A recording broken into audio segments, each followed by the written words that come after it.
Hello, everyone. This is Omar from the Third Rail. I hope everybody's doing fine.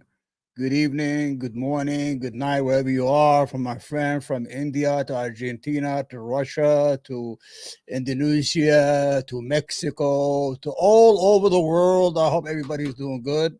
Hope everybody's doing fine. I'm doing great. I haven't been on for what, for 4 days or 5 days, huh? Yeah, it's been tiring. There's a lot of things going on, but sometimes life is very tough for everybody. Everybody have their own problems. And but I needed to talk. Today's show is not going to be that much. It's going to be. I'm just going to ramble a lot. So I hope you're going to stay with me and just we're going to have. If you could write a comment, I'll answer your question. If you could write a question, I'll answer it. I have no issue with that. But today I want to ramble. As you can see on the thumbnail, I say soon because what we're seeing right now is the beginning of the end of the Zionist machine.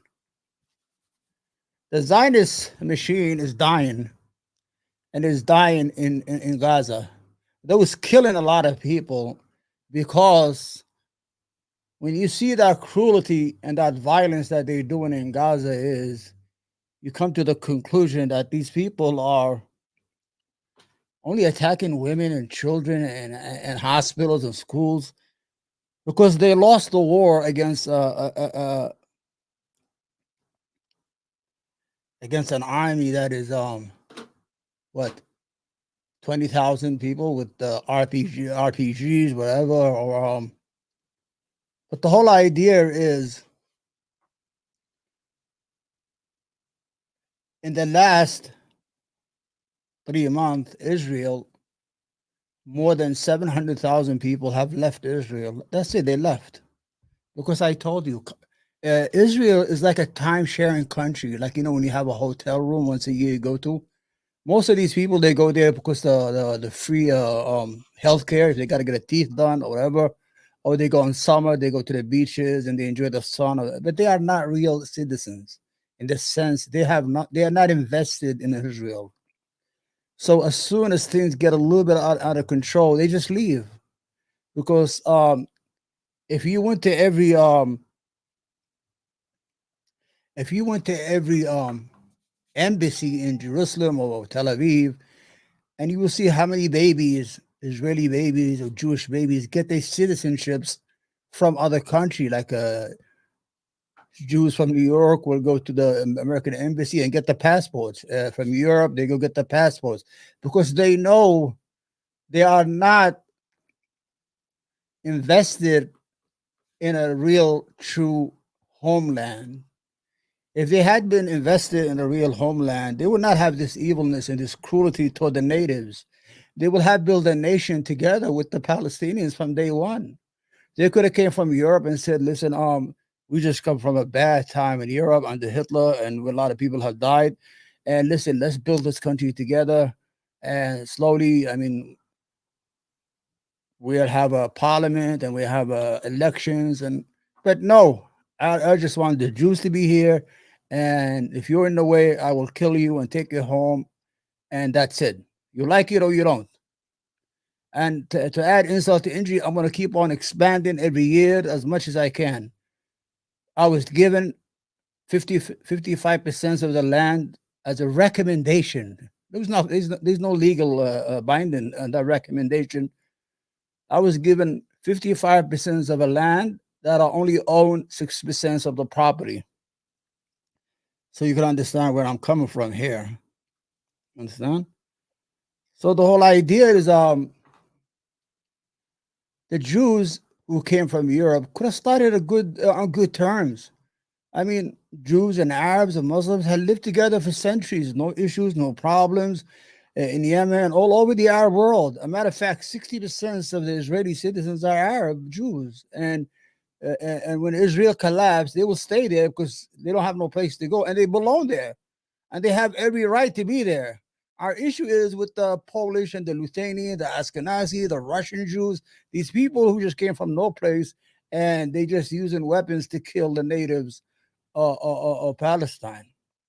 They don't want to share this land. They don't want to live with other people. So The reason I keep on telling you that the end is near for Israel is because of its behavior.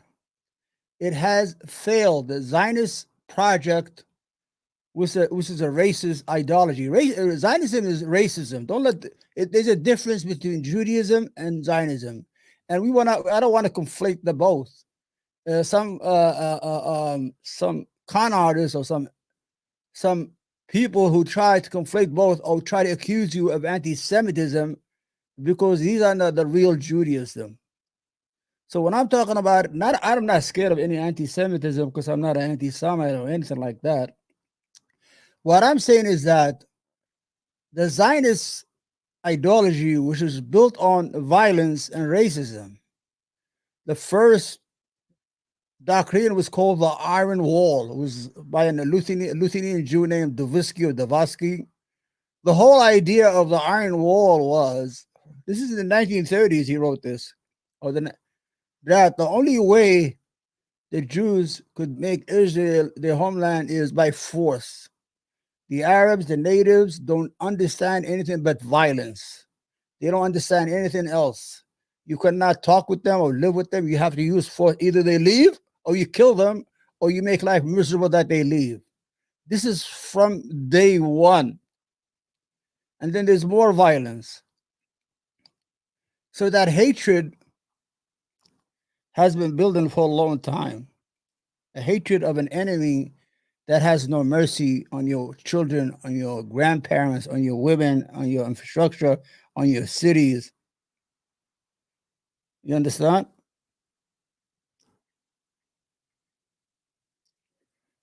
So, what was the objective of the Zionist criminals? Was we want this land. They used to lie to their children. They said this is a land without a people for a people without a land, and they keep on lying to a lot of young Jews who come from the United States that there was nobody there. It was just empty. They had some Bedouins, Arabs living in tents. They didn't build anything. Lying that there was a big city, a metropolis city with artists, with museums and mosques and churches and synagogues and market and ports, money, currency, governments, districts. The whole objective of the Zionists was okay, we're going to take this land from these people. There are two objectives that we must accomplish for order to Israel to maintain and become a real country. The first was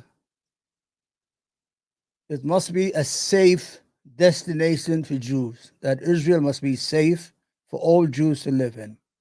75 years later, it's not safe because the people, the natives, are still fighting for their freedom. Say there is no safety after 76 years, I think, right? Or 80 years. The second objective was we must create a Jewish majority on this land. Now they did inside proper Israel, but the greed of the greediness and the hunger for more land, they have destroyed the two-state solution. So they cannot still maintain the 80-20. Ben Gurion, or all the father of Zionism, said in order for Israel to survive, it has to be an 80-20. That means 80% Jews and 20% whatever. They have accomplished that inside proper Israel, where Tel Aviv is, but their greediness for the Samaria and Judea and all this bullshit about Moses gave it to them is destroying Israel itself that they already have under their control and is recognized by all the world and Palestinians and Arab countries. Now they have a dilemma. That dilemma was, we said it before and we'll say it again, between the river and the sea, you have 7.5 million Jews. And between the river and the sea, you have, guess what? 7.5 Palestinians. Now, Israel knows, or the Zionists inside Israel know, they are working against a time bomb. Because if they If they take over the whole land, the whole country, and swallow it and make it part of Israel, they'll have to give rights to the Palestinians, right? They have to have votes. They have to have representation. They have to have people in the Knesset, whatever, or in the government, and there will be 50-50 government, and eventually Israel will cease to become a majority because of the birth rate of the Palestinian is higher than that of the Israeli Jews. So when October 7 happened, October 7 was not only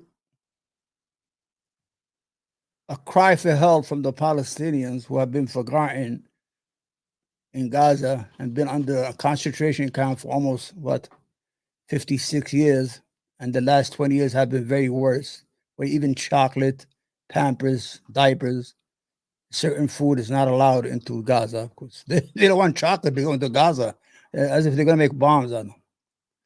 So when October 7 happened is the Zionists saw that as an opportunity. Here we go. We have to use this tragedy to them as a tragedy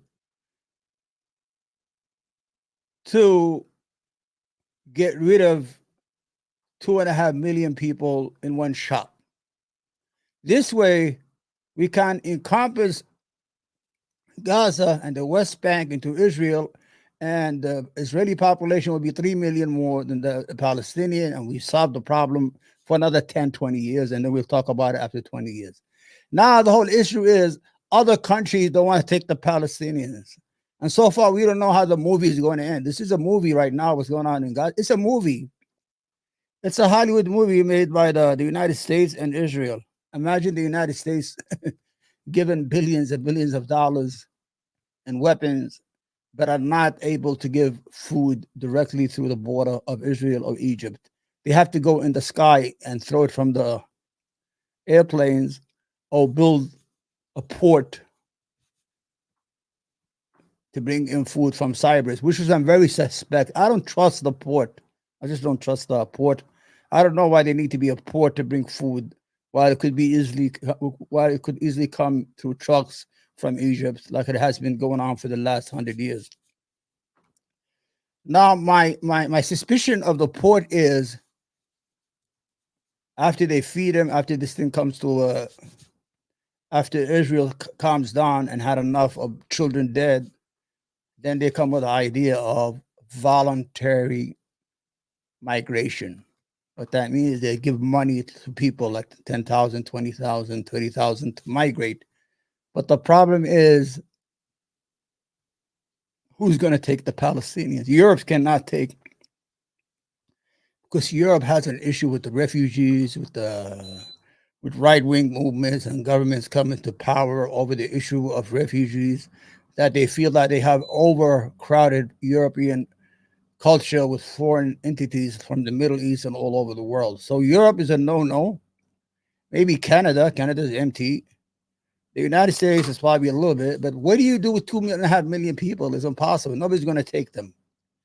So what they'll do is they're going to thin it out. Maybe they're going to try this idea. Listen, you want to go? We'll give you $10,000. Here's a visa to Canada, or here's a visa to South America, wherever. Hey, and you got a new life. You don't have to live in this miseries that every day we did it to you, and we made your life miserable. We killed your children. We deprived you of water. We deprived you of food. But we give you $10,000 to get the fuck out of here so we could take over this land. This is what the whole idea is. Let me go to my notes here. I got some videos on to play. But it is what it is. So here I wrote some stuff here. So in the last 3 months, 2 to 300,000 Israelis have been displaced inside Israel. Like the Palestinians are displaced inside Gaza, so are the Israelis inside Israel.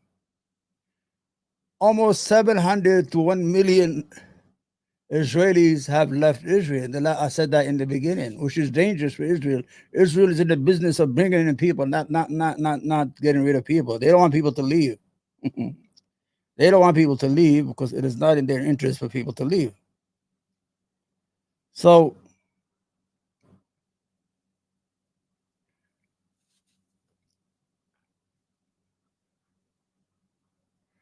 the worst thing is on YouTube or on Facebook or on people are still debating the idea is well, it's not a real genocide. It's not a genocide. What is the criteria for a genocide? I mean, how many people and children have to be killed? How many homes and villages and neighborhoods and cemeteries have to be destroyed? A matter of fact, as of yesterday, the IOF just attacked Al Shifa Hospital for the fourth time. It looks like the Israelis have this thing, they don't like hospitals. They just hate these hospitals. I mean, they already destroyed like what, 36 hospitals or 26 hospitals? They hate hospitals. They don't like hospitals. We want to destroy all the hospitals in Gaza. This is what it is. That's what we do as Israelis. Because we are criminals. We are land thieves. That's what we are. We steal land and we kill the people on that land and we get support from the United States. And if somebody says anything, you're anti-Semite. If he says something about Israel, anti-Semitism. Anyway, so the objective is Israel is breathing its last breath. Israel is not going to be there in 10 years. I guarantee you that. Or maybe 15 years. Israel is a contradiction. It's not a real state. It's a country based on land that is stolen from a people that are still fighting for that land. They're not going to go away. The Palestinians are not going to go away. You understand? Now you see my microphone wants to go away. But the Palestinians are not going away, my friend. I need to do this. If not, I'm going to throw in the garbage, okay? All right? You see?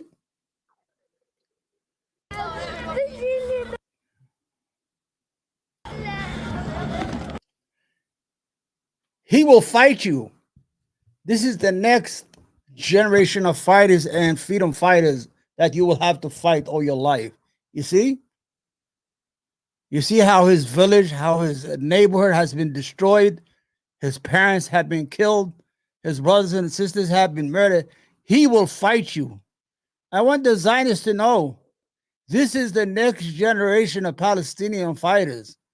And these next generation will have more than RPGs, and they will have more than rifles.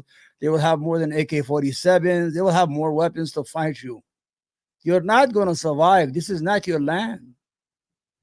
Because you refuse to live with the land.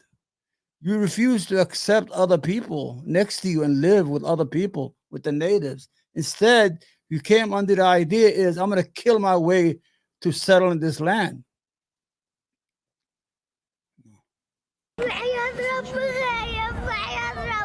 Exactly.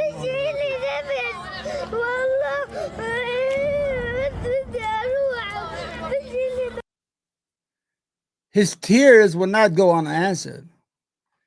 That child's tears and his pain and his agony and his homelessness and the death of his family, his sisters, will not go unanswered. This is a debt that will be paid in kind by a new generation of Palestinians that will not let the Zionist entity succeed in its settlement of a foreign land. You don't belong there. You don't belong. When I say you don't belong there, I don't mean the Mazari Jews or the Sephardic, whatever you want to call them, or the Middle Eastern Jews. I'm talking about Netanyahu and his family and the other people that looks like him. You are not Israelis. You are not Jews of the original Jews who belong to this land. You got to go. And you didn't come here in peace. You came here with violence from day one.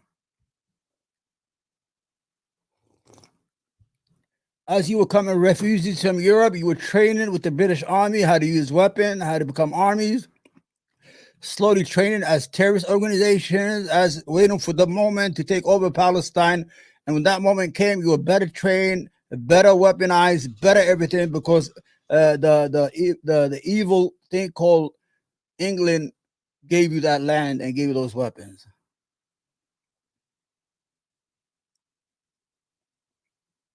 I want you to listen to this.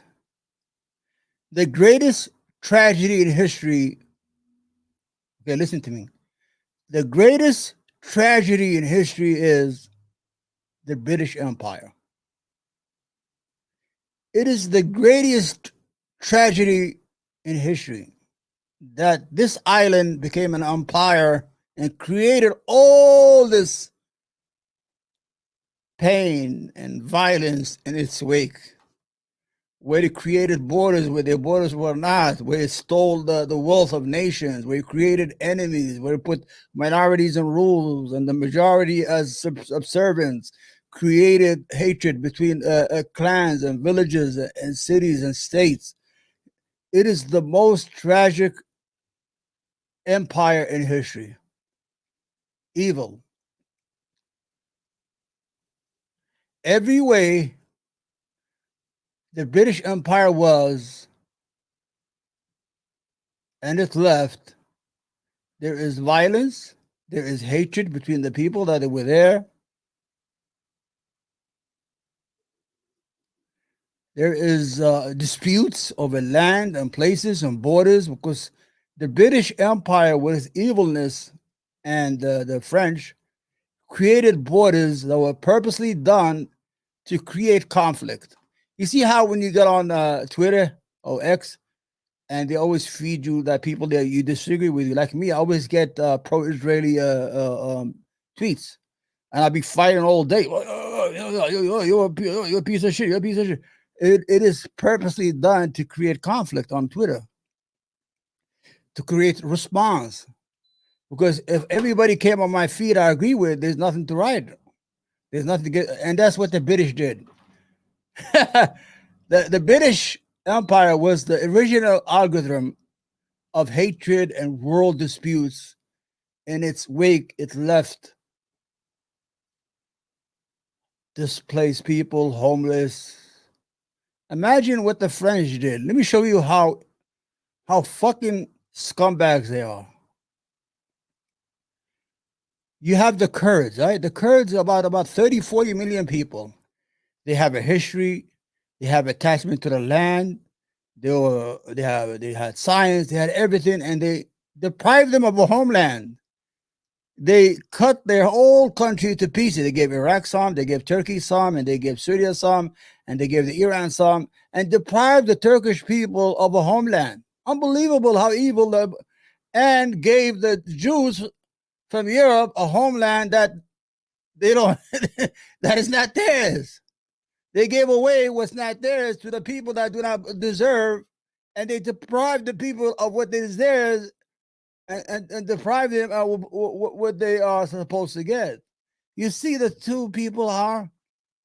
That's why I always feel sorry for the Kurdish people, and I mean, it's amazing that in 1921, when they made these borders, that they actually forgot the Kurds. They didn't forget them. They needed those Kurds to be the conflict and of those four countries, those new countries. You understand? Because you're always going to have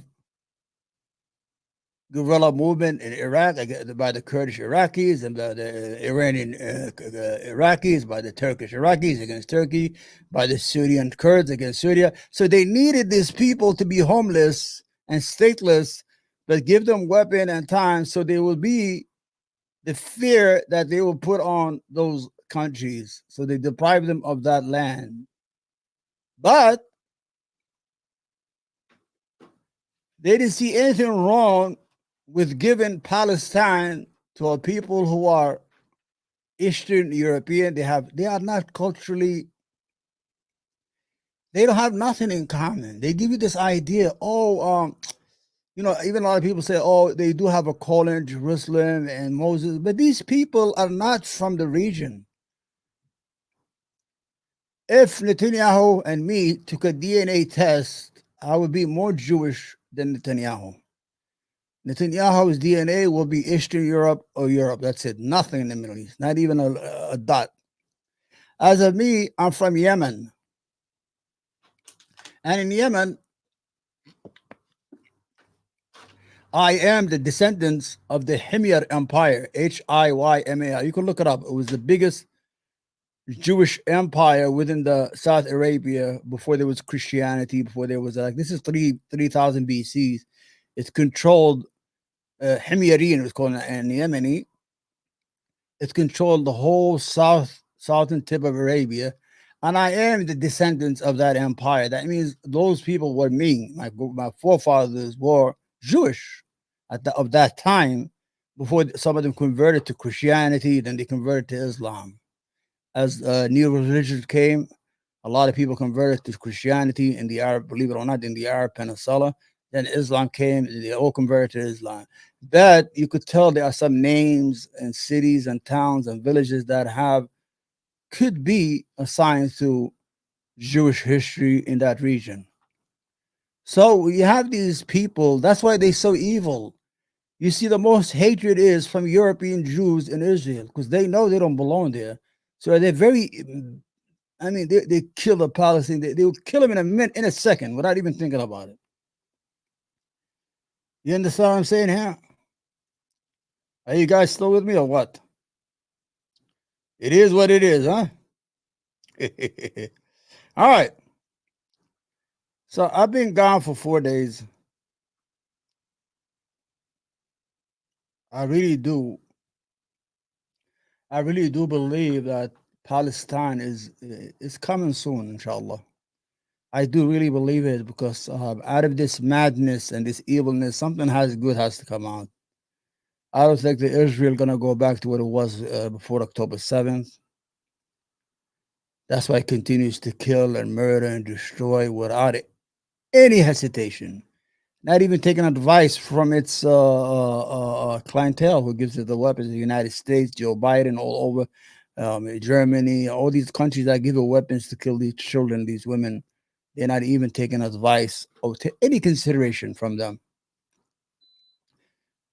because they know it's the kiss of death right now for them. Because if they can't get rid of these 2 million people, it's over. The whole idea is we know the Arab countries have become clientele state for Israel.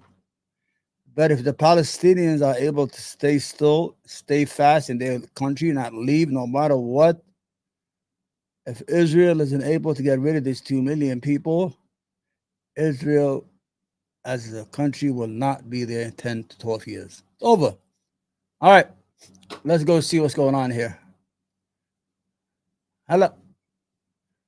Hey, Ahmed, how are you? Ramadan Kareem. You too, my brother. Ramadan Mubarak, man. How are you? This is Ahmed from Arabia, from Yemen. All right, we're going to watch some video. We got a short, there are not a lot of videos, it is. Candace Owens, has not been a favorite of mine. Let me put it up here. Wait. It's not the definition of holy. Okay. Now, Candace Owens, I don't like her. I never did before.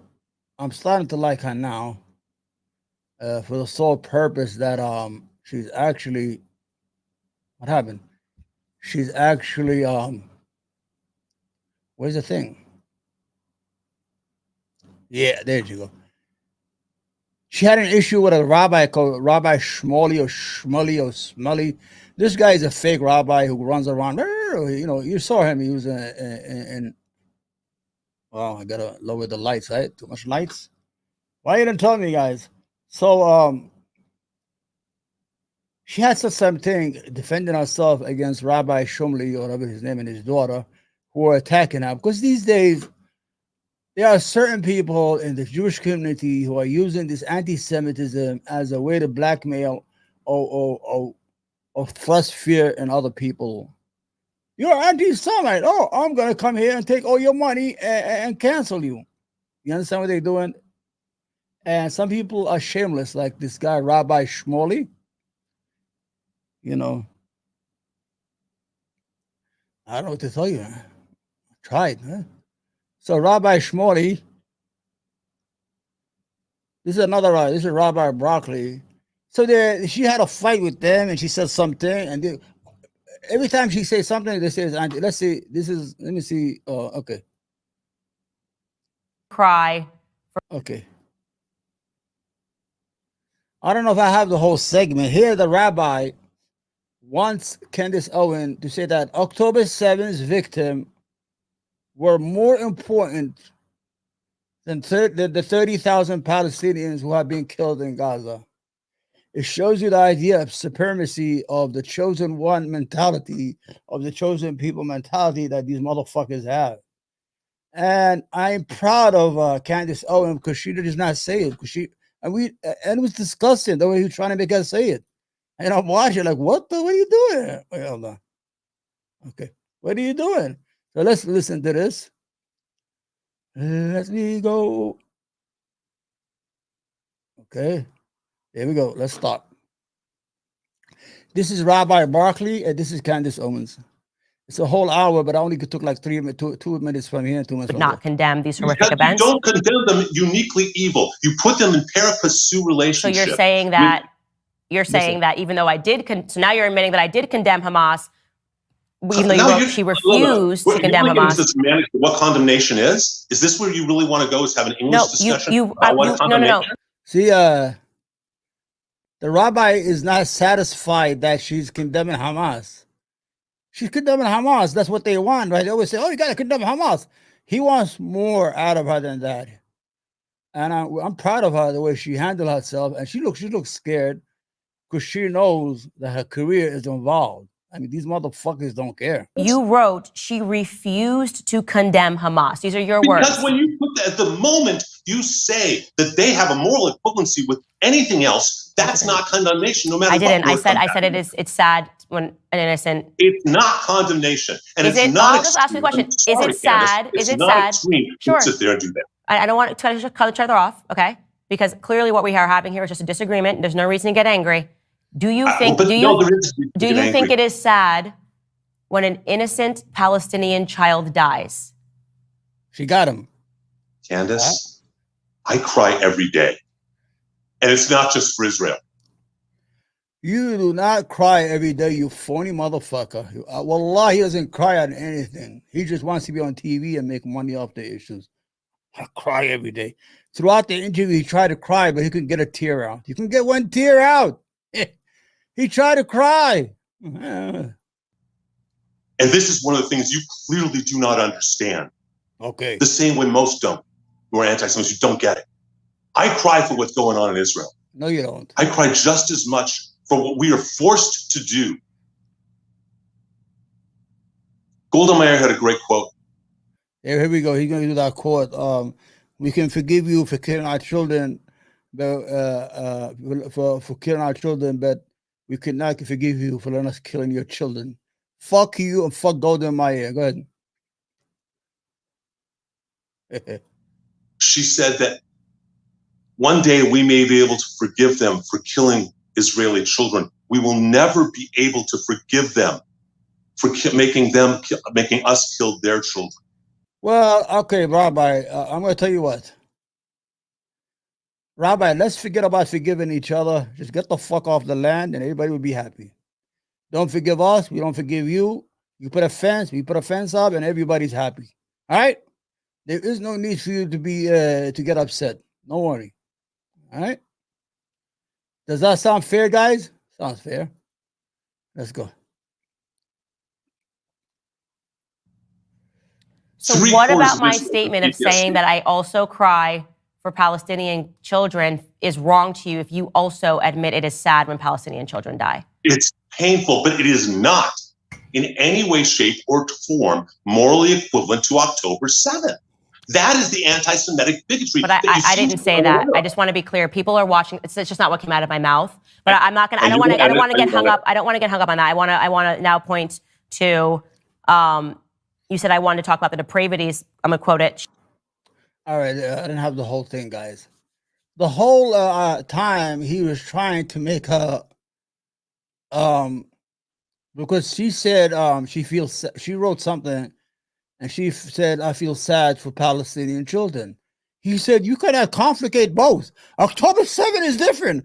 Our children are holy, their children are not. They are the children of Ismail, and they will be like the donkey in the desert, whatever the fuck it's called. Yeah, let's listen. There's another video. About him, like, if this is Hold on. holy, like, All right. Now she has an issue with another rabbi. The other rabbi is fucking disgusting.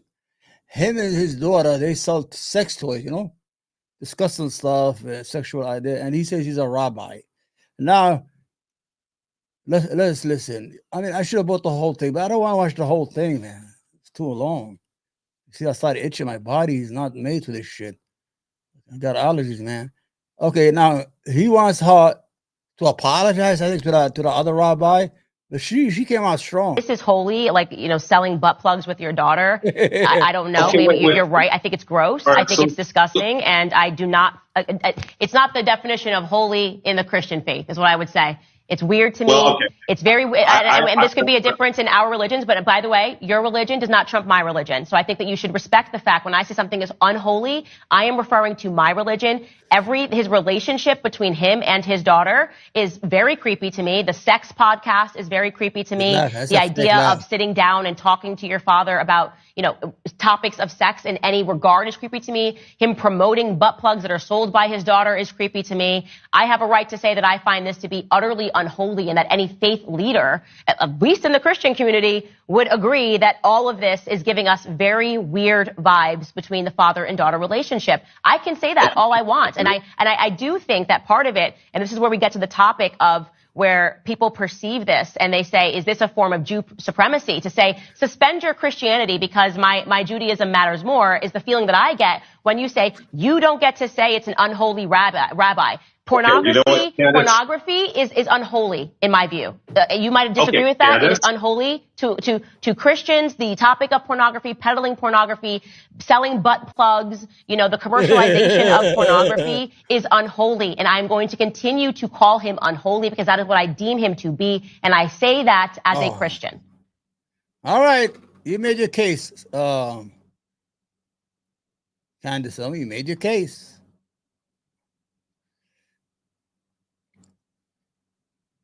What the hell? It's a long time ago, right? She made her case. She got him. She got him. Anyway, this is Jared Kushner. Jared Kushner was in Harvard University. They had a question and answer about Gaza. Shows you the fucking evilness of these motherfuckers. Listen what he has to say. This is used to be in the White House. He used to be the special advisor to President Trump. He's his son-in-law. He got $2 billion from Saudi Arabia. I don't know why Arab money doesn't work for the Arabs, man. You give this guy $2 billion and he still wants to take Gaza. I don't understand. Listen to the mindset of these people. It's always about money. It could be very valuable to. Now, let me give you the background here. Gaza is totally destroyed. A lot of people are homeless. 30,000 people are dead. 13,000 children are dead. 12,000 women are dead. Everything is devastated. There's famine. There's people starving. Did I give you the background? Now listen to what this motherfucker has to say. That's why these people are fucking evil, man. Listen. Terrorist organization enclaved right between them. In Gaza's waterfront property, it could be very valuable to, if people would focus on kind of building up, livelihoods. You think about all the money that's gone into this tunnel network and into all the munitions. If that would have gone into education or innovation, what could have been done? And so I think that it's a little bit of an unfortunate situation there. But I think from Israel's perspective, I would do my best to move the people out. To move the people out. And then clean it up. But I don't think. And clean it up. I don't know, this keeps on coming at 503.7. I don't know what that means. I think that Israel has stated that they don't want.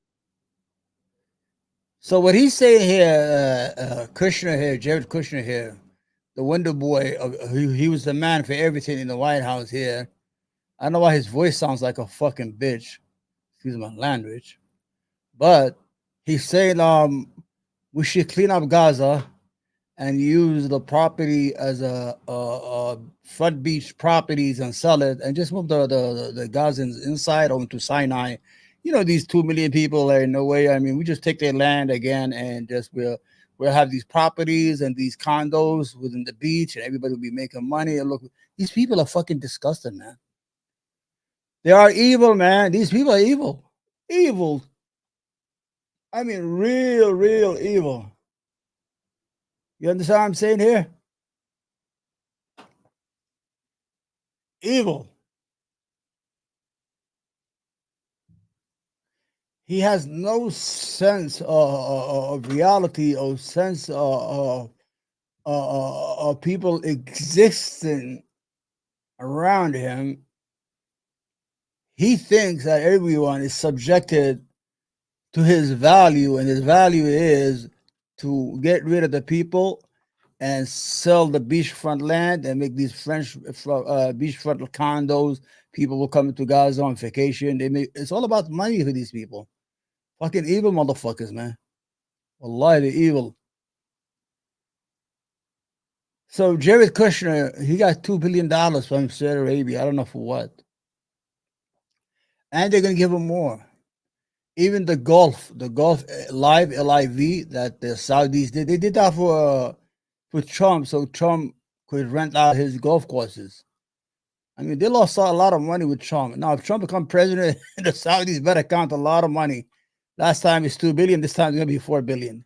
He's gonna stay and he's gonna extort the Saudi for every dollar they have.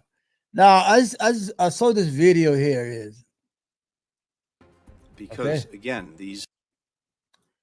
Okay, I saw this video. Remember when October 7 happened and Anthony Blinken went to the Middle East and came back? It shows you he did the same thing they did in Kuwait with the Kuwait War, when they had that little girl and she was the daughter of the ambassador of Kuwait. And if we had any real fucking press, they would find that out. How the hell did she escape from Iraq and from Kuwait and told all these stories about babies and incubators, babies be thrown to the floor, killed by Iraqi soldiers? This is the Secretary of State, ladies. This is the Secretary of the State of the United States.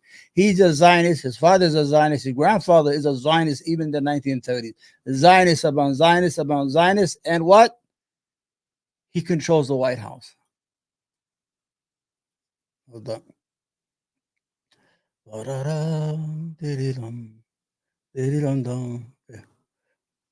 Fucking filthy. Eye gouged out in front of his kids. Okay, listen to the lies. Listen to the lies. He's describing what he saw. What they said happened. The father his eye gouged out in front of his kids. The mother's breast cut off. The girl's foot amputated. So now the father his eye gouged out. Now you have to make sense. They have to hit. I don't know. Jewish people, in Israel, not Israeli Jews don't know how to lie no more. They used to be good liars, because here we have Hollywood, we have screenwriters, we have people who write good movies, and these people are bad liars. Look what he has to touch, and every victim, he has to change the way they were killed. You understand? Or the way they were injured. Okay, there you go. Hold on.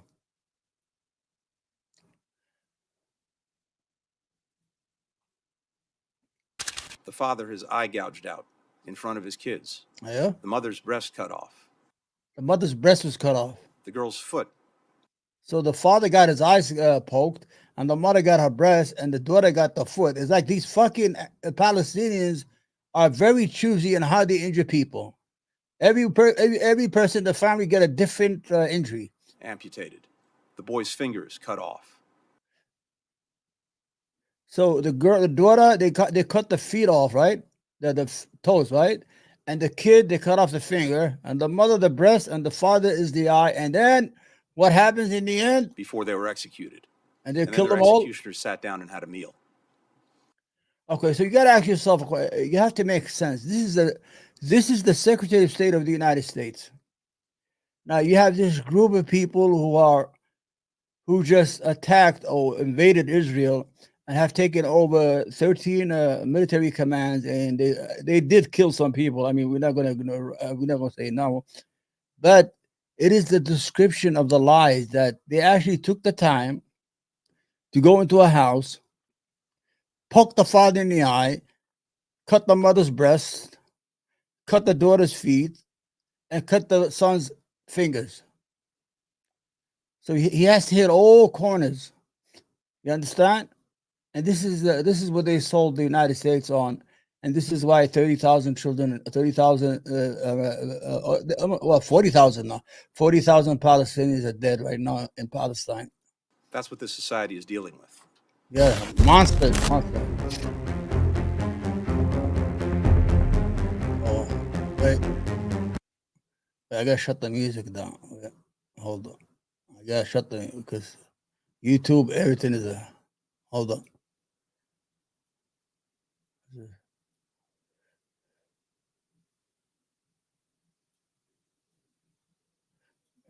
You know, I'm gonna anyway. It's not 6 and 8 years old, and their parents around okay. the breakfast You know what? I'm gonna listen to the table music believe. Stories recede so quickly. because I'm not monetizing it. I don't monetize no more. They don't want to give me no money. Fuck them.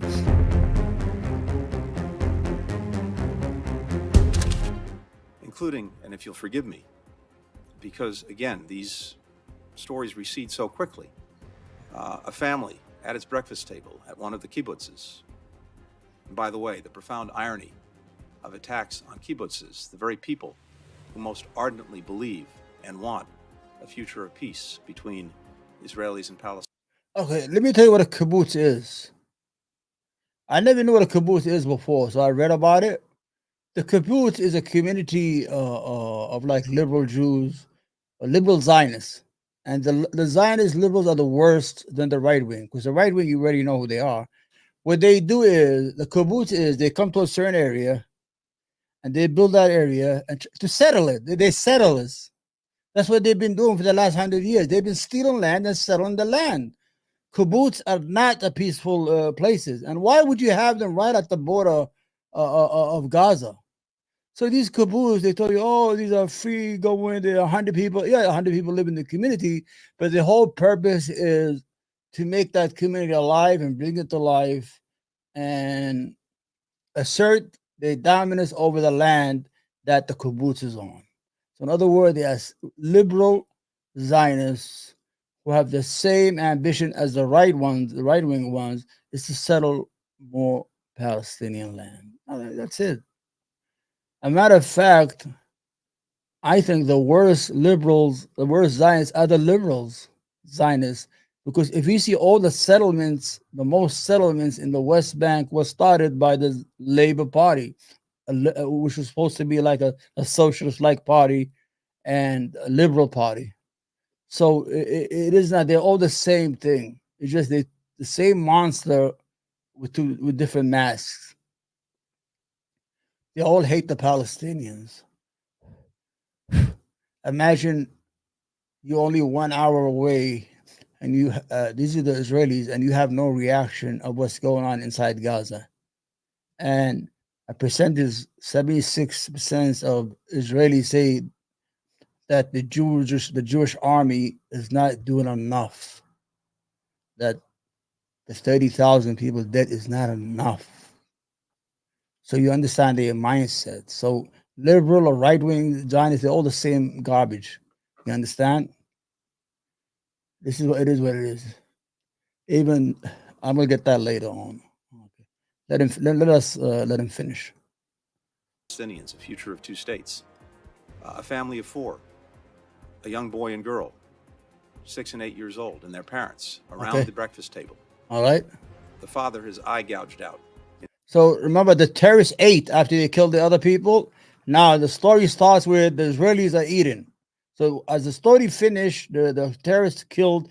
They plugged the father in the eye. They cut their breast. They cut the toes and they cut the finger and started having breakfast. And then now the new story is the Israeli residents are the ones starting to eat In front of his kids. The mother's breast cut off. I saw The girl's that. foot. Okay, it's the same story. Sorry. The boy's fingers cut off. Yeah, right. Before they were executed. And then their executioners sat down and had a meal. That's what this society is dealing with. And no nation could tolerate that.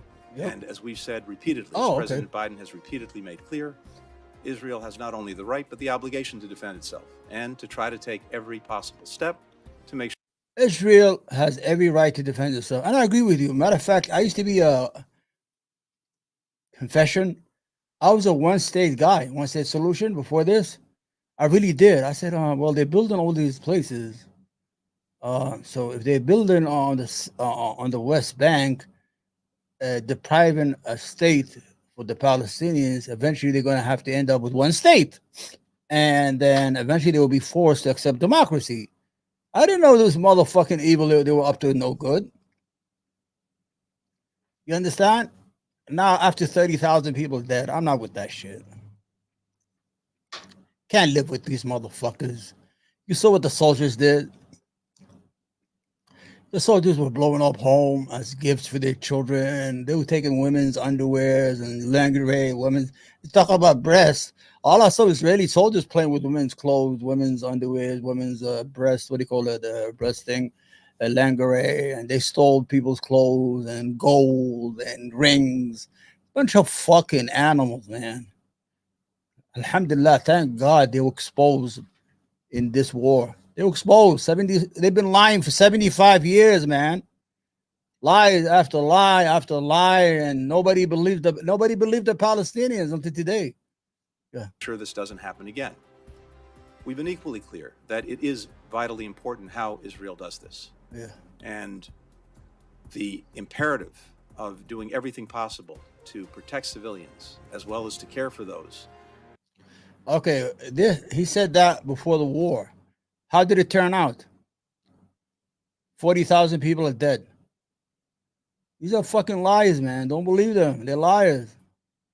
I'm going to tell you what he did when he went to Israel. I'm going to let you know after this. Who are endangered by the conflict is something that we feel strongly. You're, of course, right that this is a special burden on Israel because Hamas cynically and monstrously puts intentionally civilians in harm's way by hiding behind them. Lie. By using them as human shields. Lie. By placing its people, by placing its equipment. If you have Google, go Google. Israeli soldiers use Palestinians as human shields. Go ahead, go Google it. The Supreme Court of Israel had to stop them, and they're still doing it. By placing its ammunition, its weapons, its command posts underneath hospitals, underneath schools, in residential complexes. But for each of us, and particularly for democracies like Israel and the United States, we have to bear the burden of doing everything we possibly can to ensure that civilians are not harmed and to care for those who need our help. When it comes to a ceasefire, in this moment, you're exactly right. That would simply consolidate what Hamas has been able to do and allow it to remain where it is and potentially repeat what it did another day. And that's not tolerable. No nation would tolerate it. We do believe that we have to consider things like humanitarian pauses to make sure that assistance can get to those who need it. No assistance. There's famine in Gaza. There was no intention of bringing food. You got to look at the language they were using from day one. Did you know that the State Department gave orders not to use the word ceasefire?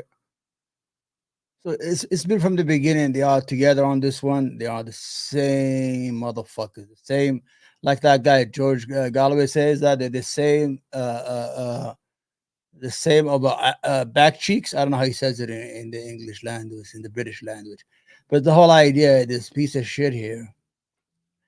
He's the one who's making all these wars. You know that, right? A lot of people don't know that. He's the one in charge. Joe Biden is an old man. He's sick. But Joe Biden doesn't even know what time it is. Sometimes he comes out and reads something stupid and leave. But Antonio Blinken, if you look at his history, his father was a Zionist in the 1930s. He was talking about settling Palestine. This is his father. I mean, his grandfather. He comes from the newcons, the Jewish newcons, the same newcons that started the Iraqi war. Wolfitz and Pearl and the other guys, about 23 Jewish newcons that convinced George W. Bush to attack Iraq. The whole idea of the Iraqi war was just to secure Israel's national security because they were scared of Saddam Hussein. So this guy he's a liar. And when he went to Israel after October 10, when he went to Israel, He said, I have come to you as a Jew, not as the Secretary of State of the United States. Imagine he was an Arab politician, was a member of the White House cabinet, and he was sent to someplace, and he'd go, I have come to you as an Arab Muslim, not as an American official. There'll be high hell to pay. Anyway, I don't want to hear this motherfucker. Let me see what he has to say. And that people can be protected and get out of harm's way.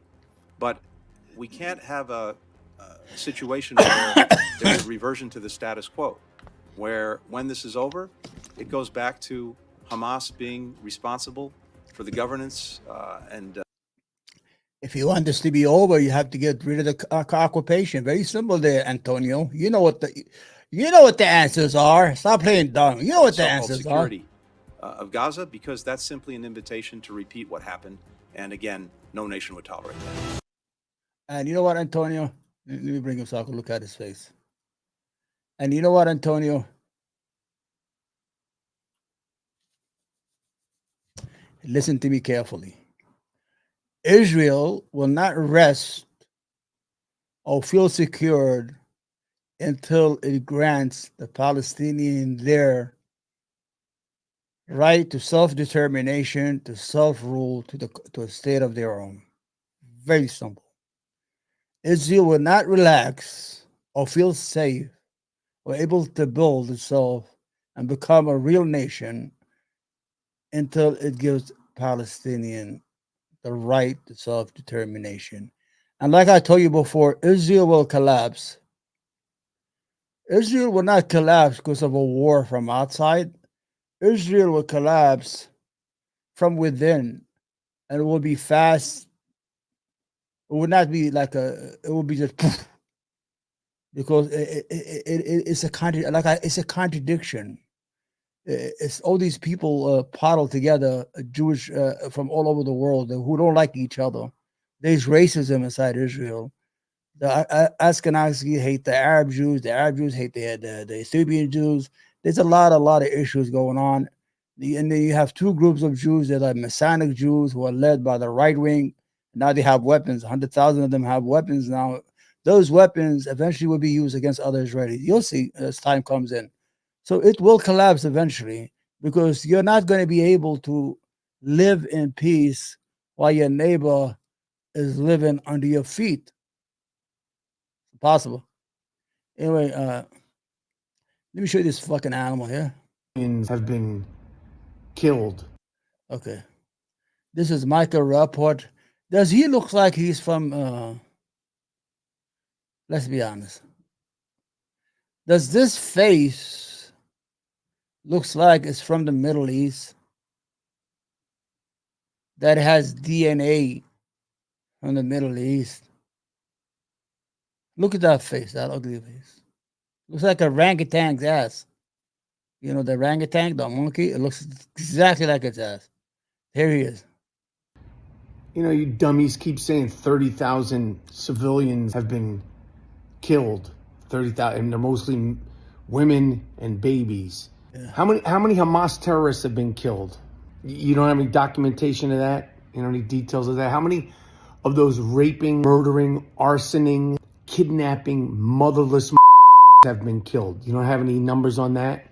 Why don't you have any numbers on that? You get your numbers from the Ministry of Gaza, which is Hamas. That's that guy Sinwar. He's giving you the 30. So how many terrorists have been killed? I'm gonna wait. You got all the answers except for that. Also, where's the hostages? Where's the hostages? The Get the fuck out of my street, you filthy animal. Ministry of Gaza knows. Okay, does his face look like he's from the Middle East? Do we look the same? I'm from Yemen. I'm pure Middle East. Look at that. You ever seen a monkey's ass? This is what it is. All right. They didn't.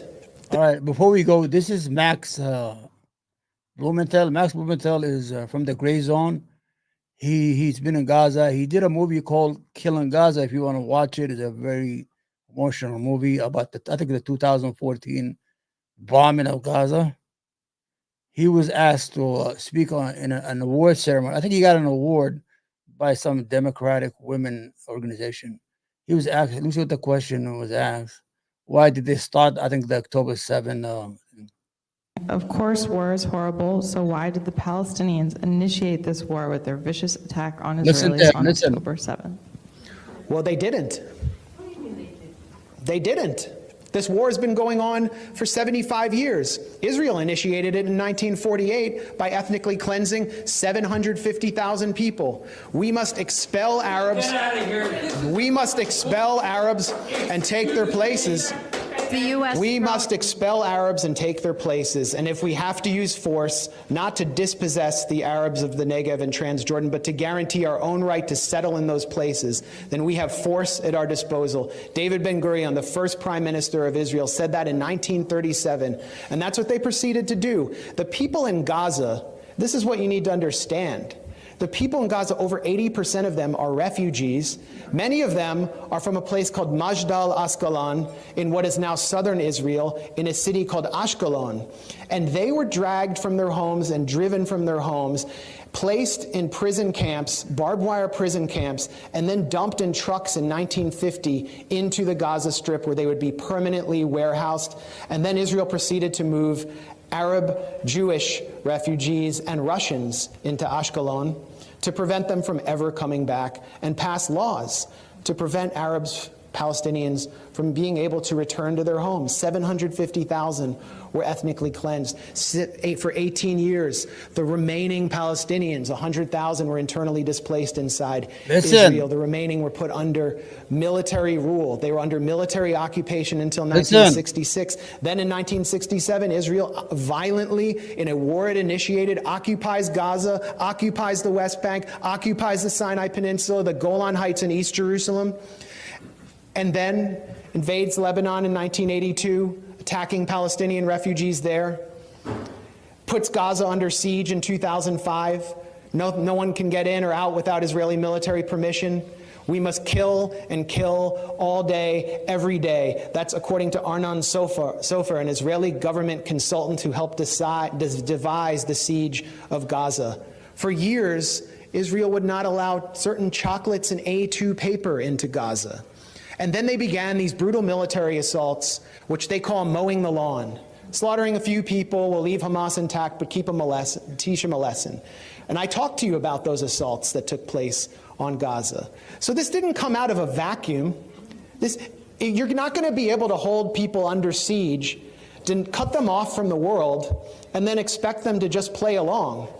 And that doesn't mean that I celebrate what happened on October 7th. It should have never had to happen. The reason it happened is because of the Israel lobby here, the genocide Democrats and the genocide Republicans who deny the Palestinians any right to have rights.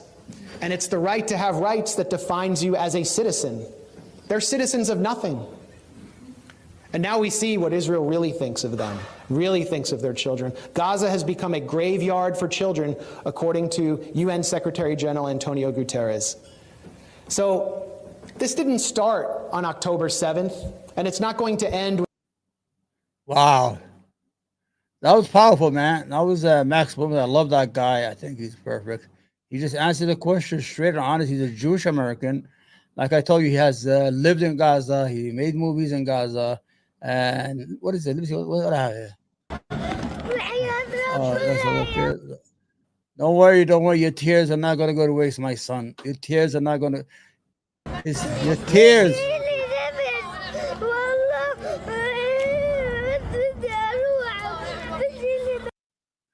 Don't worry. Your tears are not going to go to waste. There's a generation that's going to avenge your tears, my friend. They decided to go crazy. All right, fuck them. They started to start playing these games. They're just killing everybody like they don't exist. All right. Don't worry. The Palestinians have one thing going. They have women who are willing to bear a lot of children. You're not going to destroy the Palestinian. You will be destroyed eventually. You will destroy yourself eventually, and the Palestinian will inherit you because you do not belong to the land. You're going to burn out in the end. You understand? All right, the end is good. Let's end this with a good note. Hold on. When I travel the world. Okay. You know that the Irish people have this special relationship with the Palestinians. They are the most vocal people in Europe. The Irish people are the most beautiful people. I'm not saying that because of the Palestinian issue. I dealt with a lot of Irish people in the United States in business. They are very, I'm talking about the Irishmen, not these the fucking guys who were born here in the United States. These garbage. They are very, very gentlemen and gentlewomen people, very generous in every way. And they have supported the Palestinians and they continue to support the Palestinians because they have the same history. They were depossessed by the British, the same fucking monster that I told you before was the worst. The biggest tragedy in history was the English Empire. This is the Prime Minister of Ireland. He's at the White House and he's talking about the relationship between the Palestinians and the Irish people. And he's telling that to that fucking idiot who's walking around half asleep, who claims to be Irish. Listen to this man. As you know, the Irish people are deeply troubled about the catastrophe that's unfolding before our eyes in Gaza. And when I travel the world, leaders often ask me why the Irish have such empathy for the Palestinian people. And the answer is simple. We see our history in their eyes, a story of displacement, of dispossession, and national identity questioned and denied, forced emigration, discrimination, and now hunger. Yep. There you go. He put it beautifully. Anyway, we had a good show. We had a good show in 3 days. We're going to be on tomorrow with Admiral Gibbs, hopefully, and Hammer. I'm going to have a guest called Joanne Thorpe, I think her name is. We're going to try to reach out to her. Anyway, I want to thank you, and I say God bless you, and God bless the Palestinian people. May they live free and safe forever. Thank you. Assalamu alaikum.